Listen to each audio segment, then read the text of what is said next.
Hey Tigers, today we are going to be talking about angles on transversals. So you might want to grab a couple of colored pencils, markers, crayons. I have a couple of matte pencils, so I'm using red and green. If you want to use the same colors as me, I don't care, but you probably want a couple of different colors that you can use in your notes today. All right, so open up to your table of contents. And our topic is angles on transversals.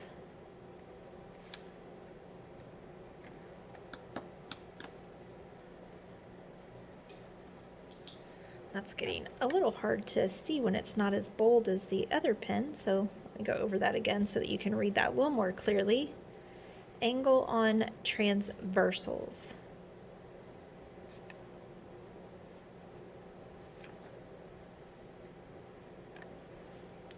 Okay, and I'm on page 32. That may or may not be your same page. So we are going to flip to our next blank page.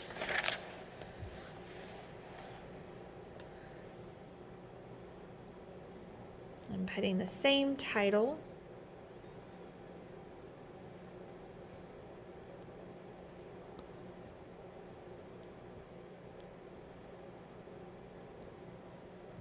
Okay, so first of all, probably what we need to talk about is what is a transversal.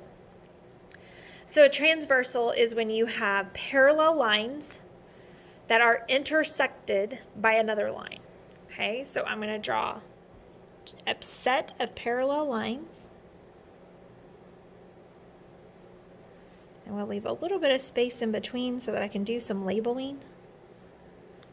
Okay, so I have my set of parallel lines, and then when they are intersected, when another line intersects, that's called a transversal.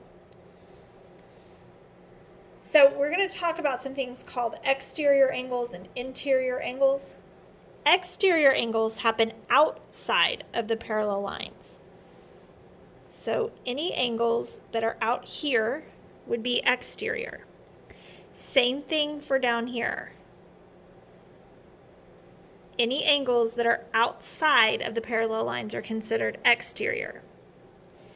Interior angles are inside. Okay, so inside the parallel lines. So that would be like these four. Okay? All right. We are going to number our angles so that they're easier to talk about. So we have angle 1, 2, 3, and 4, and then we're going to have 5, 6, 7, and 8. Okay? All right, so there are a couple types of angles that we're going to talk about and some things that we're going to talk about. So you may notice that some of these angles appear vertical. Okay, remember we talked about vertical angles being equal? So I'm going to shade in my matching vertical angles. So angle 1 is vertical to angle 3. So I know that those angles are equal. Now here's the really cool thing on a transversal. When those angles are in the same location on the other set, so notice that 1 and 3 are in the same location as 5 and 7, they're also equal. So 5 and 7 are equal because they are vertical angles, but they are equal to 1 and 3 because they're in the same location on the transversal. So I bet that means that you know 2 and 4 are equal because they're vertical. And your shading doesn't have to be perfect, just enough that you can see what you're talking about. And then because 6 and 8 are in the same location on the transversal, they are not only vertical to each other, but they're also equal to 4 and 2 because they're in that same location.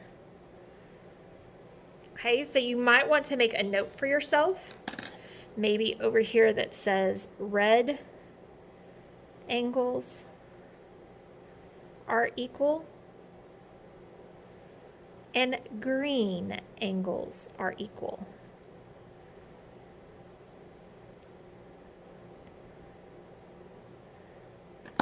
Okay, and I'm just going to put a little box around these just to kind of help make them pop and help me remember what they look like.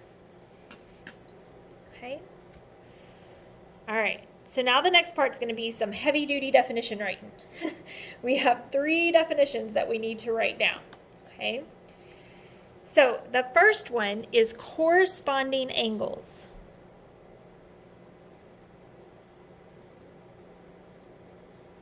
And the word corresponding should be familiar to you from 7th grade when you talked about similar figures.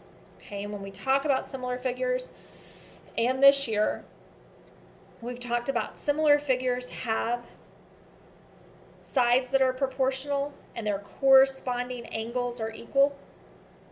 Corresponding means they're in the same position. Okay, so they are in the same position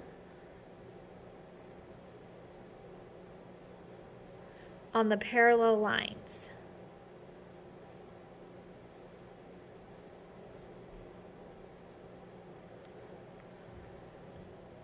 Okay, and they are equal. That's kind of what we colored up above. Okay, so for example, 1 and 5 are corresponding. Angle 1 and angle 5. They are both in the top left of their section. Okay, now angle 1 and 3 are not corresponding. They are vertical. Okay, but angle 1 corresponds to angle 5 because they are both in the top left of their section. Okay, same thing for like 3 and 7.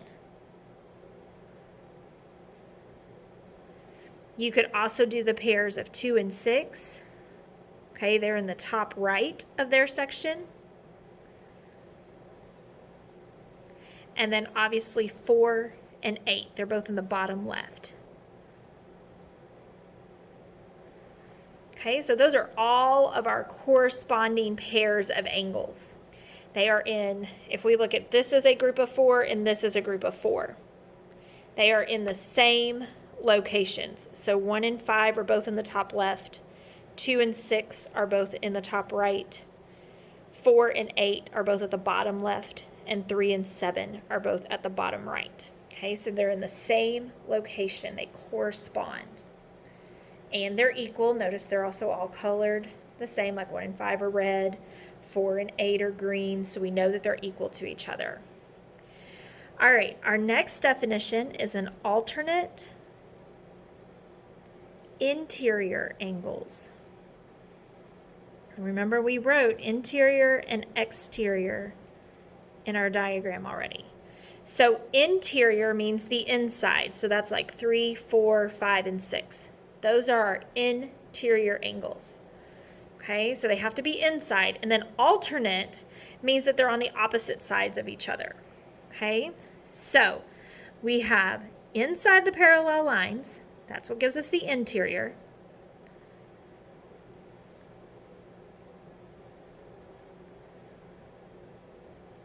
And on opposite sides of the transversal.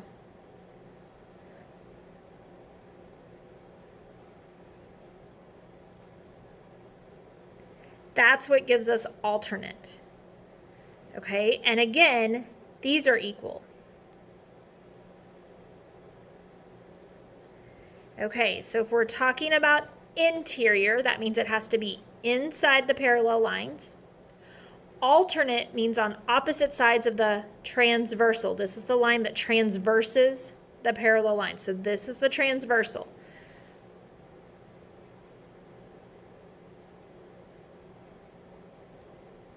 Okay, and that might help you remember if we add that in. Okay, so if you want to add in that this is the transversal line. So alternate interior, inside on opposite sides. So 5 and 3. They are both inside, and they are on opposite sides of the transversal. So 5 and 3 would be alternate interior.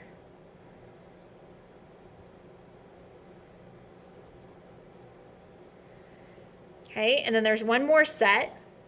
See if you can identify it. If we're talking about alternate interior, we would be talking about 4 and 6.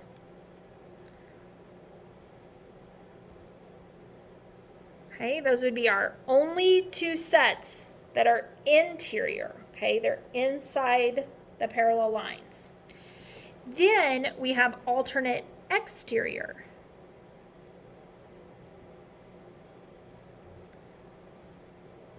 And I bet you can guess what this is. Very similar to up above, except they are outside the parallel lines and on opposite sides of the transversal.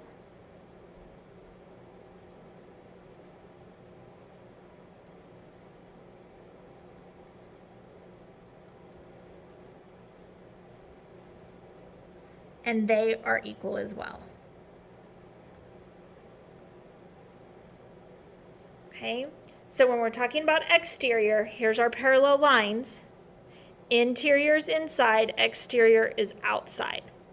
And on opposite sides of the transversal. So 1 and 7, 2 and 8. Okay, alternate, opposite sides of the transversal. So this would be angle 1 and angle 7, and then angle 2 and angle 8. Okay, that's your intro to angles on the transversal. Make sure you complete your IXL assignment today. Have a great day. See you later.